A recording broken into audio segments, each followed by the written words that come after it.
Support for Carolina Business Review provided by Grant Thornton.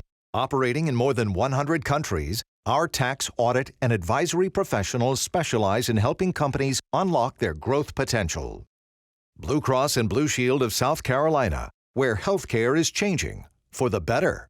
Find out how at ahealthysc.tv. And by Sunoco, a global manufacturer of consumer and industrial packaging products and provider of packaging services, with more than 300 operations in 35 countries. Recession or not, watching engaging commercial and political activity is important, but does it completely foretell the rise or the fall of the Carolinas' fortunes? Not always completely, and not always directly. Welcome again, and thank you for supporting the last 25 years, the most widely watched source of Carolina business and public policy. I'm Chris William. Redistricting, a gubernatorial election in North Carolina, roads, a gas tax debate in both states, our general business, a seemingly low-grade fear of recession. There is always much to chat about, and we certainly will in just a moment. And later on, the EVP of Aflac, Dan Lebish, joins the dialogue. Major funding also by Novant Health, bringing you world-class technology, clinicians, and care when and where you need it. The Duke Endowment, a private foundation enriching communities in the Carolinas through higher education, healthcare, rural churches, and children's services. And by Blue Cross and Blue Shield of North Carolina. Who's responsible for rising healthcare costs? Join us and many others in a candid discussion at letstalkcost.com. On this edition of Carolina Business Review, Scott Baier of Clemson University, Christopher Chung from the Economic Development Partnership of North Carolina, and special guest Daniel Lebish, Executive Vice President and Chief Operating Officer of Aflac Group Insurance.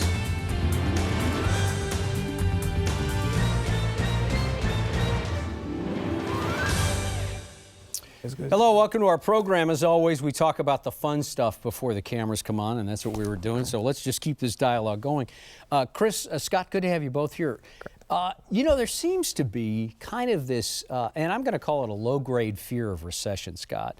There seems to be folks looking over their shoulder, being a little bit anxious about, okay, we've got 80 months of an economic expansion, the fourth longest on record in the last 100 years or so.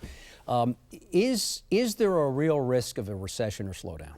There's a little bit of a risk, but I think over the last month, the economic data that has come in has kind of eased our fears a little bit. Consumer sentiment has turned the corner a little bit. The recent job numbers that have come out said we added 250,000 jobs in the last month, and there have been revisions up from the last couple months. So again, it still seems like firms are adding jobs. Consumer expenditures are still high, so I think the real economy is sending a different signal about what is going on than maybe the equity markets. Equity markets seem to be a little bit more concerned about recessions, but the real economy is doing quite well. The general consensus has been that the equity markets, as you so eloquently said, tend to be a 6-month leading indicator of what's to come. Do you buy that in this case? I don't know. I think we're poised again for 2.5%. Economic growth. Some of this with the equity market may be a little bit of a correction. We may through a bumpy ride, but I would just see real GDP growth being about 2.5% the rest of the year. I think all the numbers indicate that. Chris, as you plan about economic development in the Old North State, Sure. Are you kind of with this idea that in the rearview mirror there could be a pending slowdown? Well, so we take a look at what is our pipeline of activity. So when we're out there trying to recruit companies, we're seeing a pipeline of activity right now that's probably been the strongest we've seen in our 2-year history as an organization. I mean, we're working something to the tune of 170 of these opportunities to either attract new corporate operations or help existing operations expand in the state. That's a very healthy level of activity that's diversified across manufacturing, professional services, IT, biotech. We haven't seen more than the typical number of situations where companies tell us that they've postponed or canceled their investment plans. I think if we were ever to start seeing a larger than normal proportion of our companies begin to say, hey, we're going to put off this expansion or delay this investment, that would probably be to us, at least in our very narrow view of the world, that would be one of those indicators that there's something on the horizon. And that's why I think North Carolina and South Carolina will outperform the national average in terms of growth. Because what are the leading drivers of economic growth? It's people and productivity. In both North Carolina and South Carolina, the labor force has been growing robustly, employment numbers have been growing, and with the new investments, the expansion of businesses, it's going to mean higher productivity growth. So in both those ways, in terms of people growth and productivity growth, we're doing a little bit better than the national average. So I would expect a little bit higher than 2.5% in the region. And as you know, I mean, North Carolina is about to put a little more fuel on the fire. Voters are going to go to the polls here on March 15th to vote on the Connect NC bond. That's going to put more than $1 billion into infrastructure and capital spending projects that really help propel education, four-year universities, community colleges, even agricultural and military uses. Those are all necessary investments that will allow North Carolina to keep pace with all this growth that Chris, Scott talks about. I'm sorry, excuse me for interrupting. I want to distill that out just a little bit. I mean, there have been some voices against the bond package in North Carolina. How do you distill out, are you concerned about the bonds passing and the governor's battle, Pat McCrory's battle with Roy Cooper in this year of a gubernatorial election? Is one going to foretell the other? So probably a good caveat is we're not a political organization. We're actually restricted from taking positions on public policy or lobbying. I'll leave that to the political prognosticators to point out. What I do know is that North Carolina is growing at a rate, as Scott alluded to, that's among one of the fastest states in the country. New in-migration, we just became the 9th largest state in the country. We're soon going to pass Georgia, probably Pennsylvania here in a matter of years. When you grow at that kind of rate, what you want to do is make sure that you're investing in the infrastructure so that you can accommodate future growth. You don't want to become in Atlanta or in Austin where you're essentially choked on your own congestion that results from not being able to manage your growth properly. In South Carolina, Scott, you're saying that South Carolina is going to grow beyond the average of the nation. Let me couch that and say South Carolina has had huge wins, obviously. Wow, what a wonderful time to live in the Palmetto State.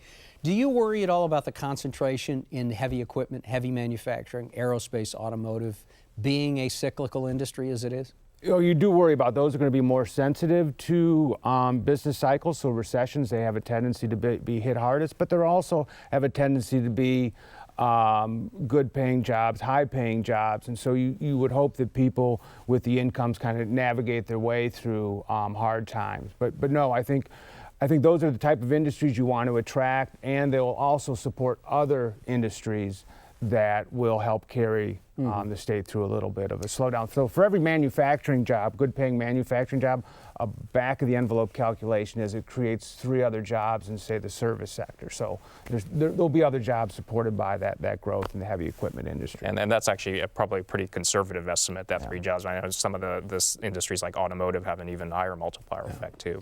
You know, there's a difference between wanting to grow and having an industry to grow and then having the infrastructure to do it. And while the Carolinas have been progressive about industrial and infrastructure investment, transportation is clearly one of the top 2, education and transportation, one of the top 2 issues in the General Assembly. South Carolina is in session now. North Carolina will have a short session that begins.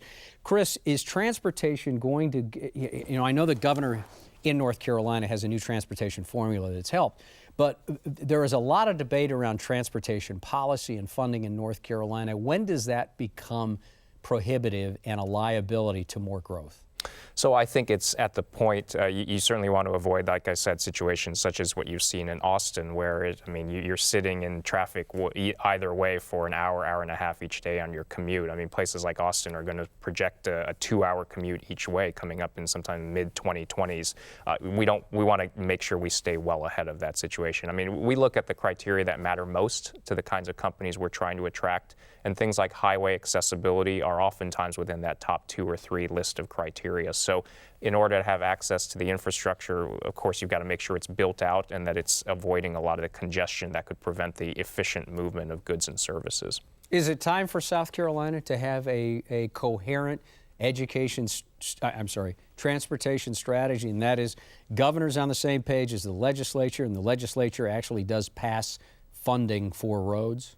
I think it is that time. I think we're at the point again, that critical point. Will South Carolina get there? We'll see. They're moving in that direction, slowly. And I see the game that they're playing here, or not really a game. I understand what's going on. You would like to fund the roads, but I think also you would like to have a more fundamental tax reform. And so if you put something on the table, you may not be able to have that gas tax on the table later. So I can see the $400 million now being used for roads. Whether that's sufficient, it's not clear to me. I'm not an expert in that area. You think there's an answer and there's an agreement sooner rather than later? Well, there will be an answer. I'm not certain there will be an agreement. And you're not a political science professor either, right? I'm not certain of yeah. Chris, you get spared that question, so thank you guys. Great, thanks, appreciate that. Stay with us. We were talking about transportation, and a guy that has an interest in transportation is a gentleman named Paul Cozy. He's the CEO of the North Carolina Ports Authority, and he will be here not just talking about the Wilmington and Moorhead docks and ports, but the transportation in general across North Carolina and how it benefits or how it may be slowing and needs development. That's next week on the program. And then in 2 weeks, residential real estate has certainly been hot and seems to continue to have legs.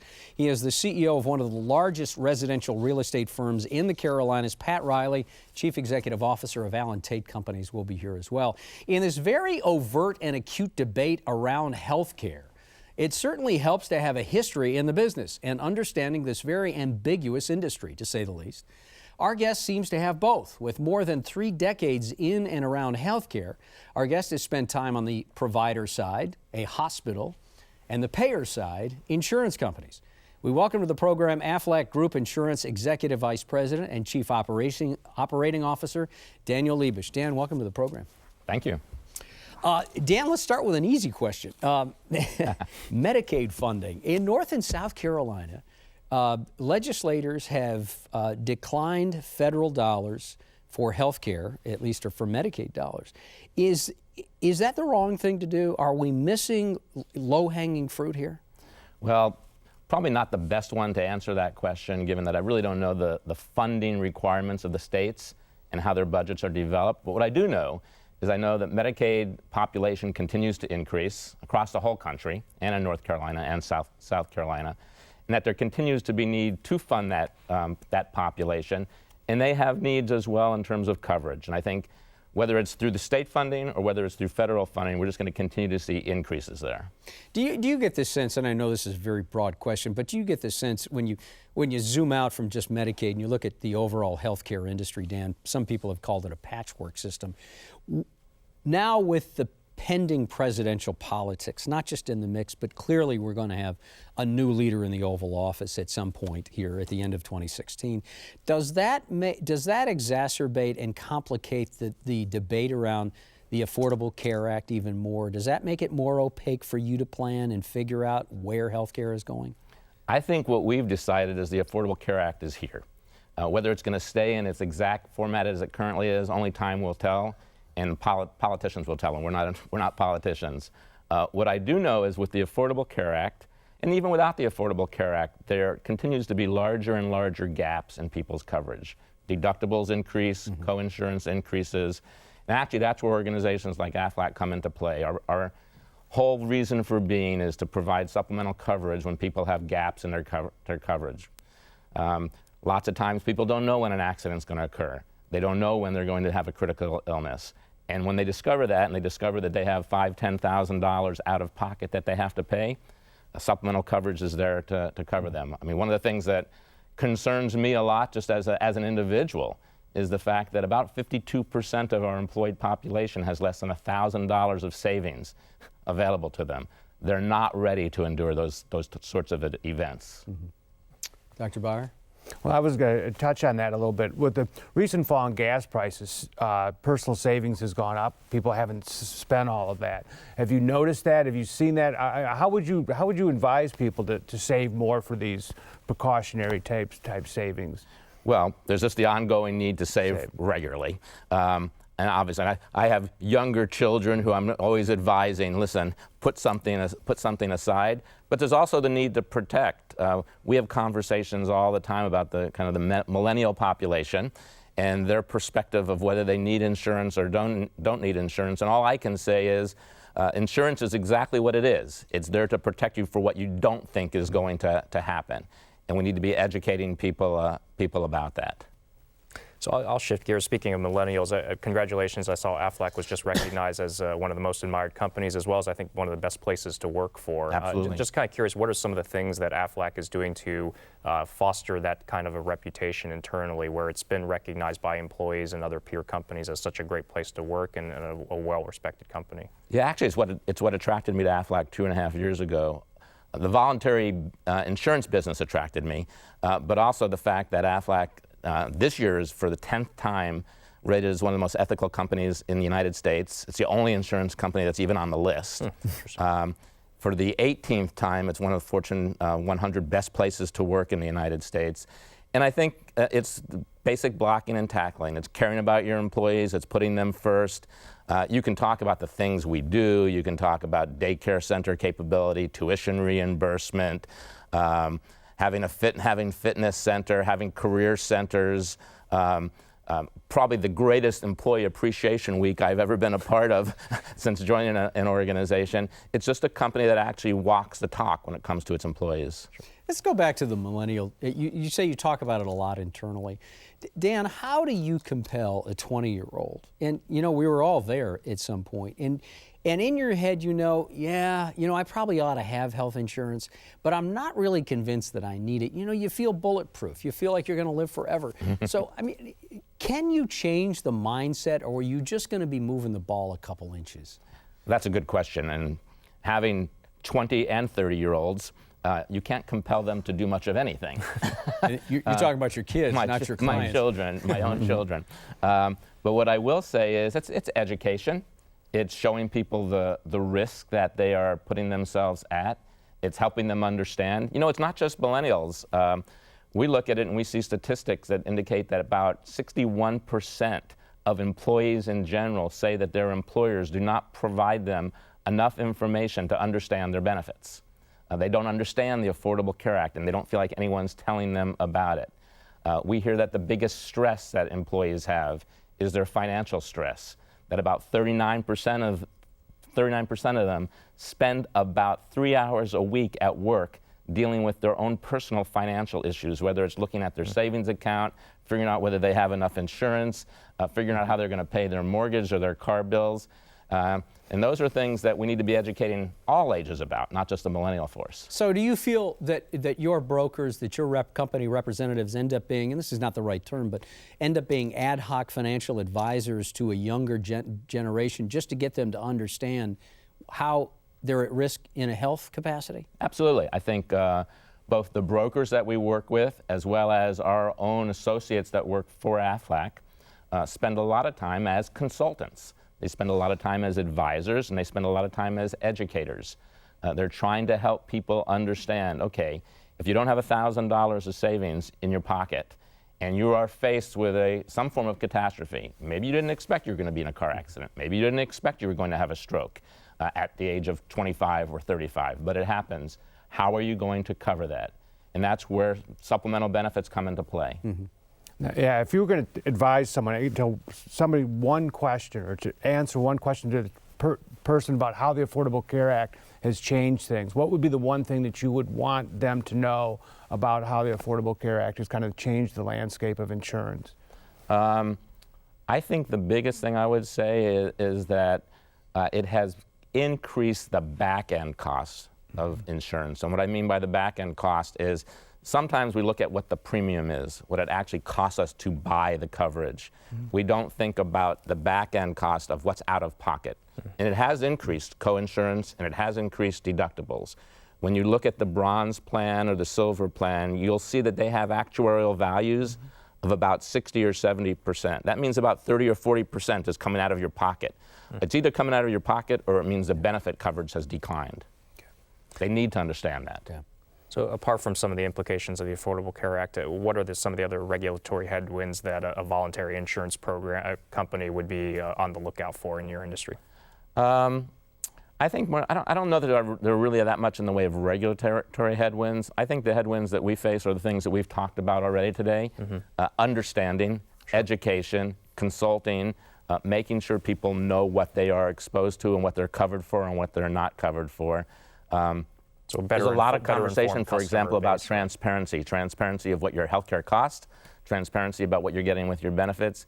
With transparency also comes the need to educate, comes the need to explain to people, this is what you have and this is what you don't have. Interesting. Yeah, you've been in key roles on both the payer side and the provider side, and that's to say, you're obviously in an insurer now, but you were on the hospital side too. Zooming out a little bit here, Dan, when you look at both of the business models and then you overlay that over Obamacare, what first comes to mind about what's at risk for providers, for payers, and then ultimately for the folks that are using the system? Probably answer the question a little bit differently. From my perspective, when I think about Obamacare, and it's been called kind of healthcare reform. Yeah. It's really been insurance reform. But the underlying issues about healthcare and healthcare costs really have not been addressed yet. There is just a lot of fragmentation in the delivery of healthcare. Having been on the hospital side, I've seen it. So you've got hospitals, you've got physicians owning laboratories and owning imaging centers, you've got post-acute care, rehab, all of that, and it's very, very fragmented. The care is done very siloed.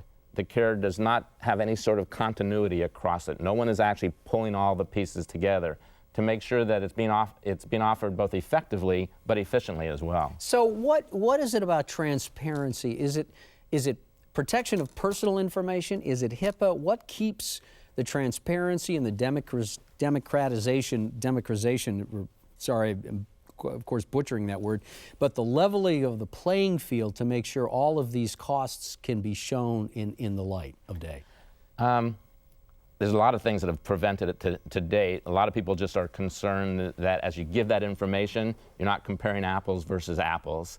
So there's concerns about when we provide information about costs, do people really know what they're looking at, and are they comparing things equally?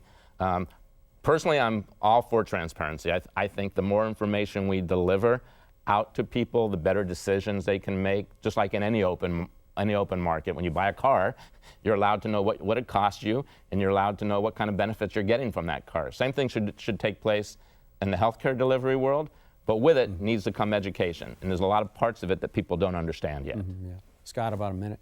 Go back to the millennials thing, because I have a son that he's going to make probably the same argument I made with my kids. I have a choice of buying car insurance or health insurance. At the age of 24, car insurance is a lot more important than health insurance. What do you tell somebody who's making, oftentimes that's a trade-off they have to make. Yeah, that's just a trade-off they have to make. I mean, obviously car insurance is very important, and quite frankly, you can't drive a car without having insurance in most states. So I think you just have to make those trade-offs. You have to decide what is the larger risk for you, and make sure you have that covered. And I think then you need to realize that you're going to be exposing yourself to some risk that might not be covered. And we talked about this earlier. You better have either a savings plan or you better have a mom and dad behind you that's willing to protect you when that occurs. Does that 26-year-old limit of being under your parents' policy, is that punitive to you growing that segment more? No, it hasn't been. It probably delays it a little bit in terms of people waiting longer and people being covered under their parents' coverage for a longer period of time. But the gaps are still there, and whether the 26-year-old sees it or the 50-year-old father sees it, in the end, there's a need to ultimately make a decision to cover that gap. We have literally about a minute left. Oh, I'm good, hey, actually. Yeah, okay. One more quick question. What was Super Tuesday like in South Carolina? I was busy. What struck you about the political rhetoric this time around? Oh, I'm not a politician. I should probably stay away from that. I just wish, in general, everybody was focused more on the issues and less on some of the things that are not going to drive change in our country. Do you worry about health care policy given what you've heard so far in this presidential election? I've always worried about health care policy, so this election doesn't change it one way or the other. Yeah. From my perspective, and you've touched on it, Chris, it's just we're too fragmented right now. It doesn't matter whether you're talking about insurance or whether you're talking about the delivery of care, and we need to find ways to stitch it together so that there's a continuity to it, it's comprehensive, and it makes sense. Thank you, Dan. Come back on the program, please. Good Love to see you. Thank you. Chris, thanks for being here. Scott, always nice to have you from Clemson. Thank you for watching our program. Until next week. Good night. Major funding for Carolina Business Review was provided by the Duke Endowment, a private foundation enriching communities in the Carolinas through higher education, healthcare, rural churches, and children's services. Blue Cross and Blue Shield of North Carolina. Who's responsible for rising healthcare costs? Join us and many others in a candid discussion at letstalkcost.com. Grant Thornton. Operating in more than 100 countries, our tax, audit, and advisory professionals specialize in helping companies unlock their growth potential. Novant Health, bringing you world-class technology, clinicians, and care, when and where you need it. Sunoco, a global manufacturer of consumer and industrial packaging products and provider of packaging services, with more than 300 operations in 35 countries. Blue Cross and Blue Shield of South Carolina, where healthcare is changing for the better. Find out how at ahealthysc.tv. And by viewers like you. Thank you. Promotional consideration provided by Business North Carolina Magazine. For more information, visit carolinabusinessreview.org.